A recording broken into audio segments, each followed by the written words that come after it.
అందరికీ నమస్కారం అండి. ఈ వేదిక మీద ఉన్న పెద్దల పక్కన నుంచోడానికి కాదు, కనీసం దూరం నుంచి వారిని చూడడానికి కానీ ఏ అవకాశము లేని ఒక సామాన్యమైన చిన్న ఎంఏ చదువుకున్న అమ్మాయిని మాత్రమే నేను. అనుకోకుండా సోషల్ మీడియా వల్ల వీరందరి పక్కన కూర్చుని వారితో పాటు ఈ స్టేజ్ మీద మాట్లాడే ఒక అవకాశాన్ని పొందాను. పూర్తిగా సోషల్ మీడియాకే ఈ క్రెడిట్ ఇచ్చేయాలండి. అయితే మహాభారతం, భాగవతం, రామాయణం, ముందుగా చెప్పవలసినటువంటి ఆదికావ్యం రామాయణం గురించి ఏదైనా ఒక ప్రయత్నం చేద్దాము అన్నమాట నేను కూడా అనుకుంటూ ఉండేదాన్ని, కానీ నాకు అది క్రియారూపం దాల్చలేకపోయింది. అయితే చాగంటి ప్రసాద్ గారు మాకు ఒక స్నేహితులు, వారు ఒకసారి ఈ విషయం చెప్పి నాకు లిపి యాప్ని నా ఫోన్లో డౌన్లోడ్ చేయించారు. మీరు ఏదైనా చూడండి, ఈరోజు ఒక 10 నిమిషాలు, ఇప్పుడు ఇందాక విన్న మాటే నేను ఆ రోజు విన్నా. చిన్నపిల్లల ఆటలాగా అనిపించిందండి నాకు. కానీ 2-3 రోజులు ఆడిన తర్వాత నాకు తెలిసింది, నాకేం పెద్దగా తెలీదు, ఇందులో చాలా ఎక్కువ విషయం ఉందని అర్థమైంది. భారతము, రామాయణము అందరం తెలుసుకుంటూనే ఉంటాం ఎంతో కొంత. పైగా ఇటీవల ఏంటంటే ఈ 25-30 సంవత్సరాల్లో ప్రవచనకర్తల వల్ల యువత కూడా రామాయణ, భారత, భాగవతాల మీద ఎంతో కొంత అవగాహన కలిగే ఉంటుంది. పెద్దవారి శ్రీయుతులు, ప్రాతస్మరణీయులు చాగంటి కోటేశ్వరరావు గారు, తర్వాత గరికపాటి నరసింహారావు గారు, అలాంటి పెద్దలతో పాటు ఏమనాలంటే యువ ప్రవచనకర్త అనాలి కేసీ గారిని. అంటే అంత బాగా చాలా వివరంగా మైన్యూట్ వివరాలు కూడా పేర్లతో సహా ఇవాల్టి యువకులకి తెలిసే అవకాశం మనకి లభించింది. కానీ భాష మీద పట్టుండే అవకాశం బొత్తిగా లేదు. ఎందుకంటే మాట్లాడేవాళ్ళు ఇప్పుడు మేమైనా మాట్లాడుతుంటే ఇంగ్లీష్ వచ్చేస్తూ ఉంటుంది. పెద్దవారు కాబట్టి జయప్రకాష్ గారు కానీ లేకపోతే సుబ్రహ్మణ్యం గారు కానీ చక్కగా ఎక్కువగా తెలుగు వచ్చేలా మాట్లాడారు. కానీ ఆ రకమైన ఇంగితము అవి ఈనాడు మాట్లాడే వ్యక్తులు ఎవరికి ఉండటం లేదు. భాషని మనం పట్టుకోవాలి అంటే ఏదో ఒక ప్రయత్నం చేయాలని సాగర్ గారు భావించటము, వారు ఇలాంటి పెద్ద ప్రయత్నాన్ని తెలుగు జాతికి అంకితం చేసినట్లుగా ఇంత చక్కగా నలుగురు ముందు ఇక్కడ మన దేశంలో, మన హైదరాబాద్లోనే ఈ యాప్ లాంచ్ చేయాలని అనుకోవటం కానీ చాలా అభినందించాల్సిన విషయం. దీనికి సాగర్ గారిని నేను ఇప్పుడే కలుస్తున్నాను, ఇంతకుముందు కలవలేదు. అప్పుడు నిజానికి మహాభారతం యాప్ని నేను ప్రమోట్ చేయవలసింది కూడా నాకు అవకాశం ఇవ్వలేదు మీరు. అప్పుడు నేను ఇంకో రకంగా మాట్లాడి ఉండేదాన్ని. అయితే ఇది మహాభారతం యాప్లోనండి కొన్ని జతపరచు అలాంటివి కొన్ని పాయింట్లు ఉన్నాయి. దుర్యోధనుడి కుమార్తె గబుక్కున ఎవరైనా చెప్తారా అండి? పెద్దవాళ్ళు కూడా మనకి తెలుసు కూడా జ్ఞాపకం రాదు.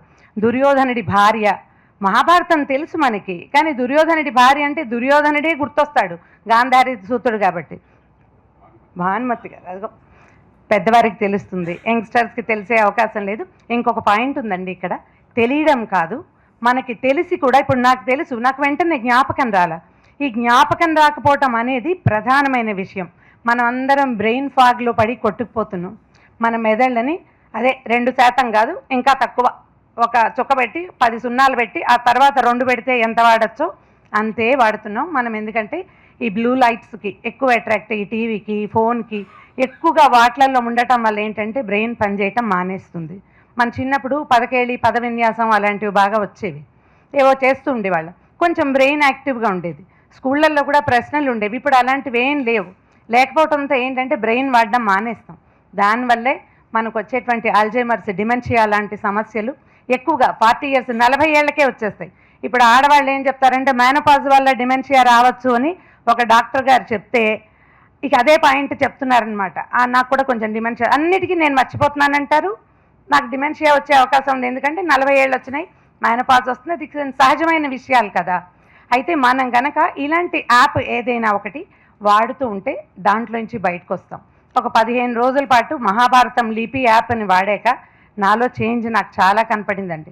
నేను పేర్లకి తడుముకునేదాన్ని. మామూలుగా కథలు చెప్పేటప్పుడు నేను చాలా కథలు చెప్తా, అన్ని పేర్లు జ్ఞాపకం ఉంటాయి, కానీ కొన్నిటికి కొంచెం అంటూ ఉంటే కెమెరా ఆపేస్తారు. ఎలాగో రికార్డెడ్ ప్రోగ్రామ్ కదా, నేనేం తడుముకుంటున్నానో ప్రజలకు తెలీదు, నేను అనర్గళంగా చెప్పేస్తున్నాను అనుకుంటారు. అంత కాదు, జ్ఞాపకం రావటం లేదు అలా తెలుస్తుంది అనమాట.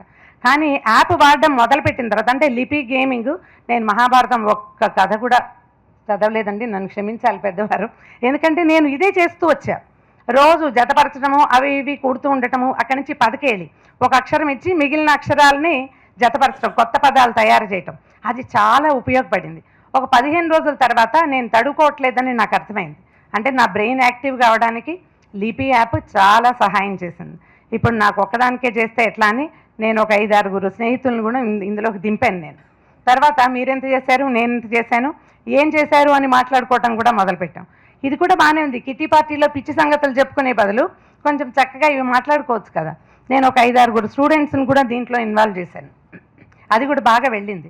అంతకుముందు ఏ సినిమా యాక్టర్గా పెళ్ళి ఎప్పుడు, వాళ్ళు ఏ దేశంలో పెళ్లి చేసుకున్నారు, పెళ్ళికి వాళ్ళు ఎక్కడ షాపింగ్ చేశారు, వాటి మీద కూడా ప్రజలు మాట్లాడుకుంటూ ఉండేవాళ్ళు.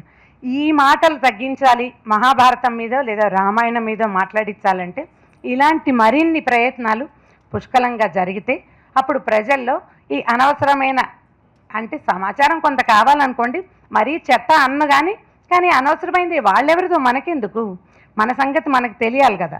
ఆ సంగతితో పాటు మన బ్రెయిన్ కూడా కొంచెం యాక్టివ్గా అయ్యే అవకాశం ఉన్న లిపి లాంటి యాప్ని తప్పకుండా ప్రోత్సహించాలండి.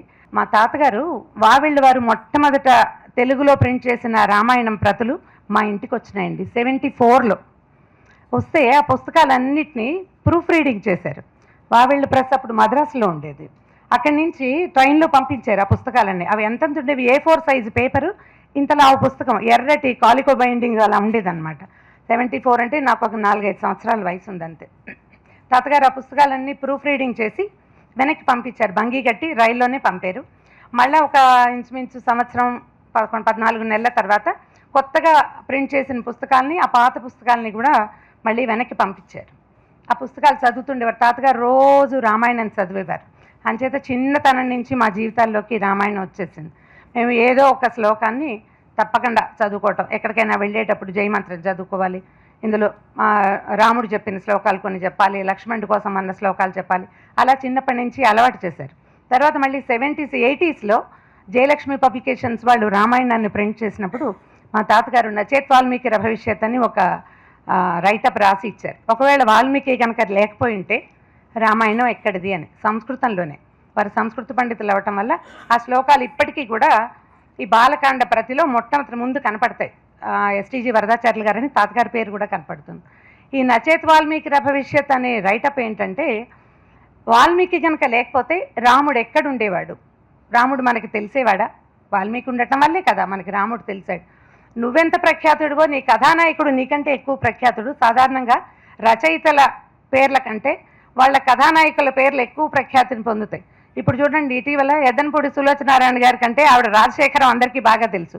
అవునని తలకాయ చెప్తున్నారు చూడండి. పుస్తకాలు చదివే వాళ్ళందరికీ కథానాయకులు బాగా ప్రఖ్యాతులుగా ఉంటారు. వాల్మీకి వల్ల రాముడు ప్రఖ్యాతుడయ్యాడు.